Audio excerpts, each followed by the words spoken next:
You're gonna multiply her sorrow in having children, in conception. Like a woman have her cycle every month. See, our women didn't go through a lot of changes having children. They didn't suffer, but say, since she did what she did, he made it hard. That's why I said in conception, her having children. So in sorrow shall I bring forth children. So most pregnancies, by the time that baby get ready to come, the contractions, they be hurting a woman. And you make it so it's painful. All the way back to here. This is where it started. So in the kingdom, it's not going to be such. It's going to be those that make it, those women that make it, he's going to change it back to where it was before. And it says, and thy desire shall be to thy husband, to your husband, and he shall rule over thee. The man's supposed to rule over the man, over the woman. So that's the first judgment put upon man or woman. It came to the woman because she dealt with Satan, listening to Satan. Say he told her, you're going to have power. And she brought it to Adam, and Adam fell for it just like she did. Go ahead. Because they were dealing with their lust, their desires, the things that they wanted. I don't want to be the Most High. I don't want to be like anything of that nature that the Most High set up. I just want to be what it is that he want me to be. And that's how everybody should be. Hard enough just being who it is that he wants you to be. There's more to try and be like him. How you gonna be like him? Or be like any other idol that's on this earth? I could care less. But that was the first time that they got a chance to see the negative. See, we that's why we're gonna be able to judge angels, because we in straight wickedness. We were given to the most wicked in all the world. The most lawless enemies of the Most High, it says. Lawless, here's the law right here. This the law. That's why you see in the New Testament, they go back to this law. They remind the woman of this law. And we as men are always reminded of this next verse. The whole Bible reminds us of this. Because he ain't playing. He killed us. You do something wrong, he just killed us. He didn't kill our women. He killed us, though. But read verse 17. That's why it's key. Chapter 3, verse 17. That's why it's very key that we pay attention to what's being said and learn from it, so we don't make the same mistakes. Read. And unto Adam he said, because thou hast hearkened unto the voice of thy wife, and hast eaten of the tree of which I commanded thee, saying, thou shalt not eat of it.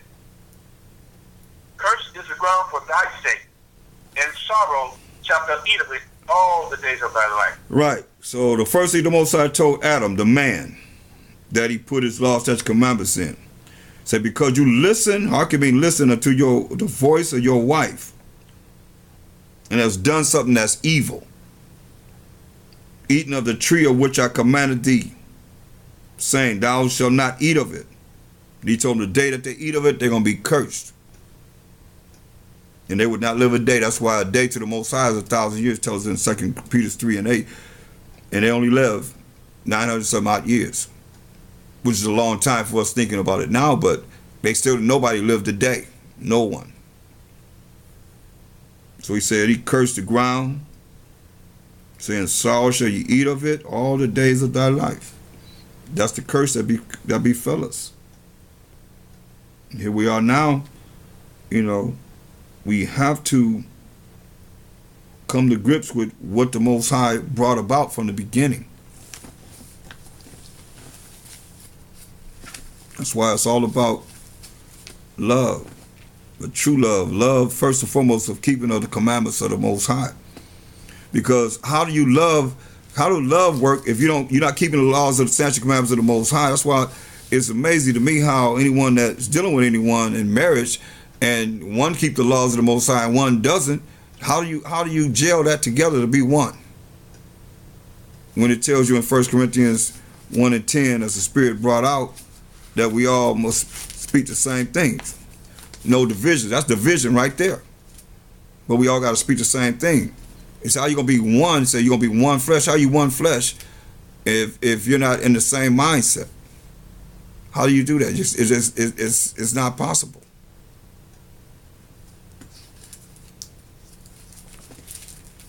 But we have mercy and grace. We have to have mercy and grace. So without that, we wouldn't be able to do anything properly. Look at Hebrews 13 and 4. Hebrews 13 and 4.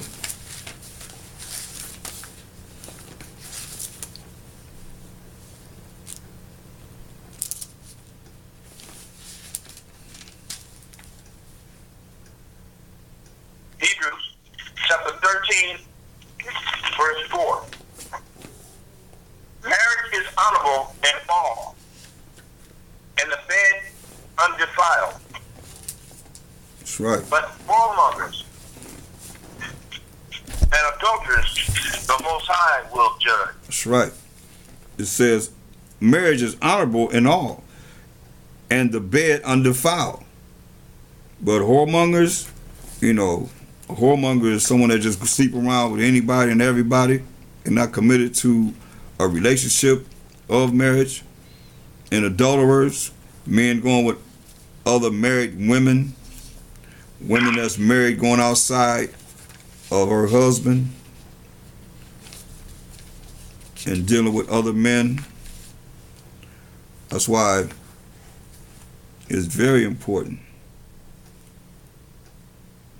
Get Ecclesiasticus 26.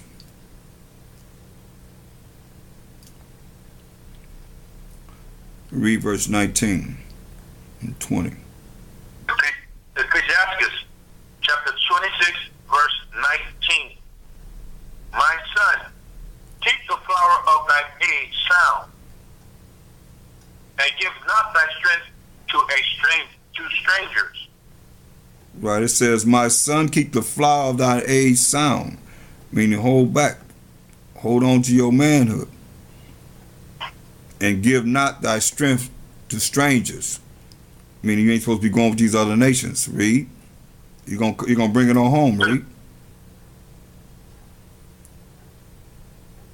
When thou hast gotten a fruitful possession through all the field, sow it with thine own seed, trusting in the goodness of thy stock. Right, so it says, when you have gotten the fruitful possession. Why does it say possession? Why is it saying possession? Because that's what the woman is when she become the man's wife.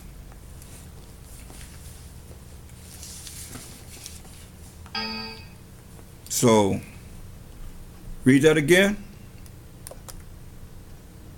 Ecclesiasticus chapter 26, verse 19.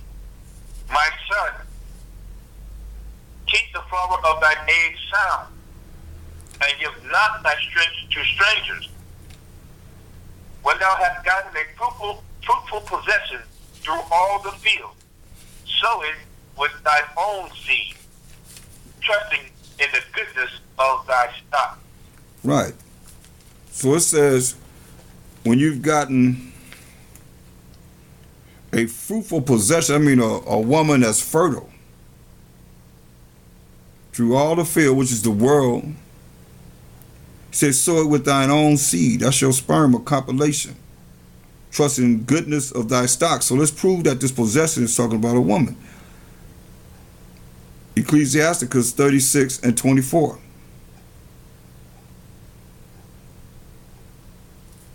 What's that?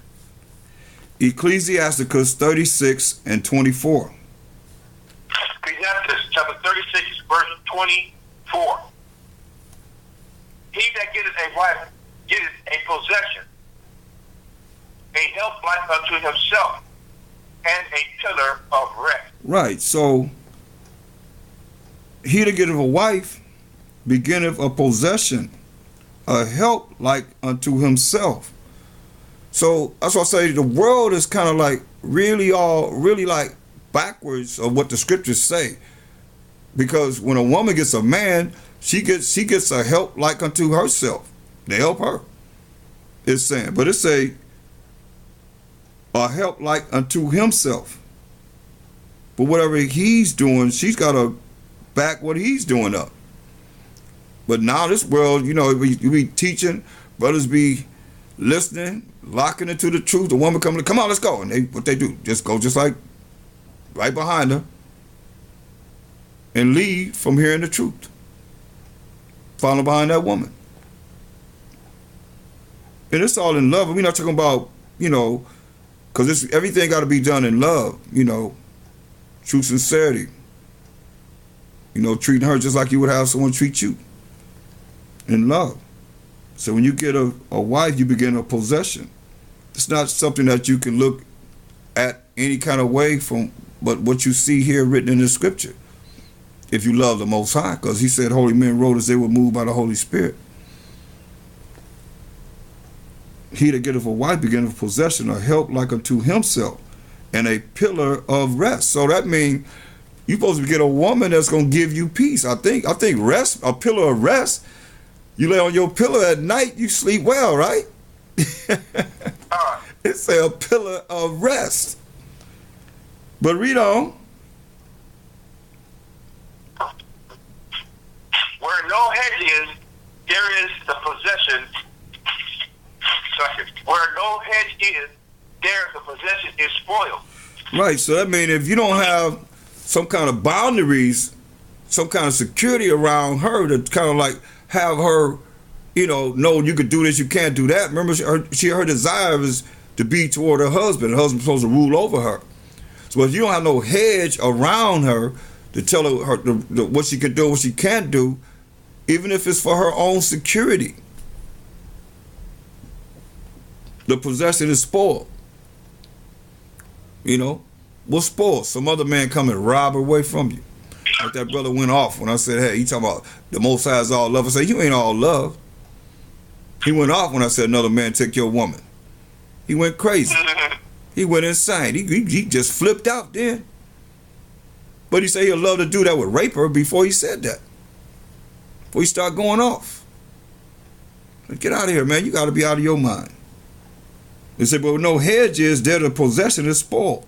If you don't have boundaries, they could do this and they can't do this. And a woman that don't want to take orders, why you want to be with a woman like that? You don't get no pillow of rest like that. All you don't get is that mouth. But I'm talking about doing it in love. We ain't talking about being malicious, and not being a loving person with her. There's a balance, though. The Most High in all love. He's a man of war, too. So it's a balance. They say, but you don't have no hedge, no boundaries. Say the possession, which is your woman, she gonna be spoiled. Somebody gonna take her. She gonna be robbed, especially nowadays. He that have no wife will wander up and down mourning. Say you ain't got no wife, because somebody done took her away from you. And she rolling in adultery. If she do that, she gonna be rolling in adultery.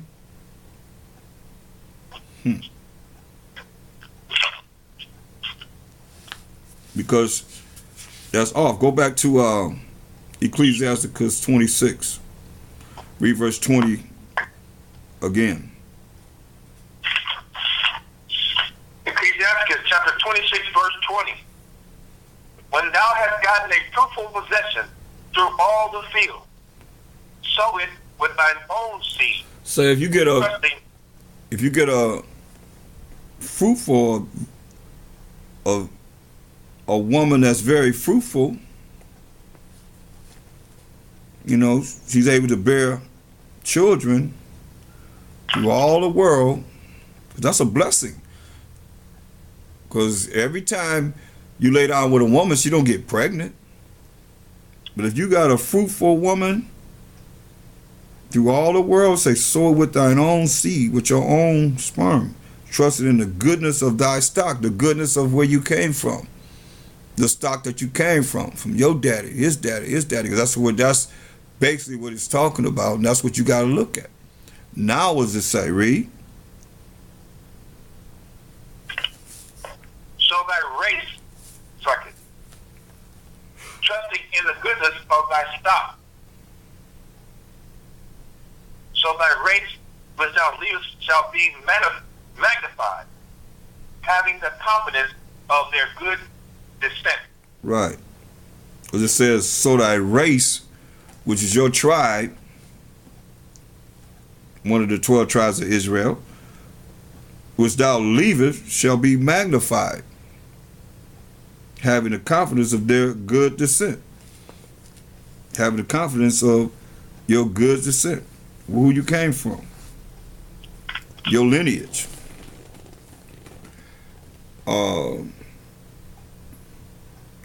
Go ahead. And harlot shall be counted as spittle, but a married woman